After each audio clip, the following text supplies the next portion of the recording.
Can lore really carry a show? Netflix's Disenchantment is a weird show for me, or at least a show that I have a weird relationship with.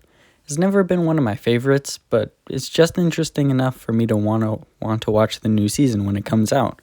Yet something strange always happens after I watch the new season.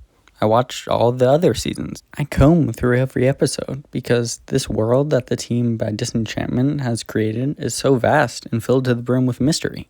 It contains a medieval kingdom that houses a curse and a princess with secret lightning powers. I don't know where that's going.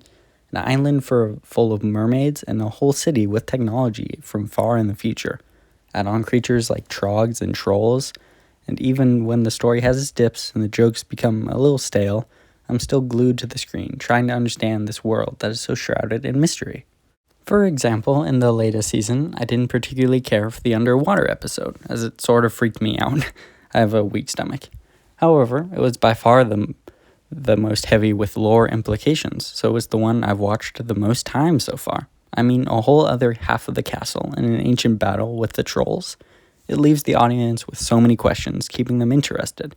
However, the problem is that the audience isn't interested in the characters or the immediate story here, but the backdrop for these events. What makes this sort of show so dangerous is that if the lore doesn't deliver, then the fans will be mad no matter how good the story turns out to be. And the episodes that focus on character building drag us down and bore us, even though that's the opposite of what it's supposed to do. The intention of the writers is super important to any show, because if they don't care about what the audience loves, then they won't devote a lot of time to it, which often leaves the audience disappointed. And despite its rich lore, this is obviously not Disenchantment's focus, with its character conflicts and interactions taking center stage, with the mysteries of its world becoming more of a backdrop, only giving away little bits of info into four whole seasons. Whether or not this will pay off for Disenchantment is still to be seen, as its characters are not completely uninteresting, not at all. I like a lot of things about this show. I might even do a review later if that would be something you would be interested in.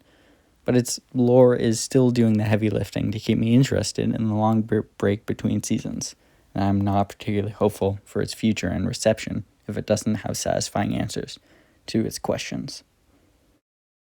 So I just realized I never really answered the question of if lore can carry a show.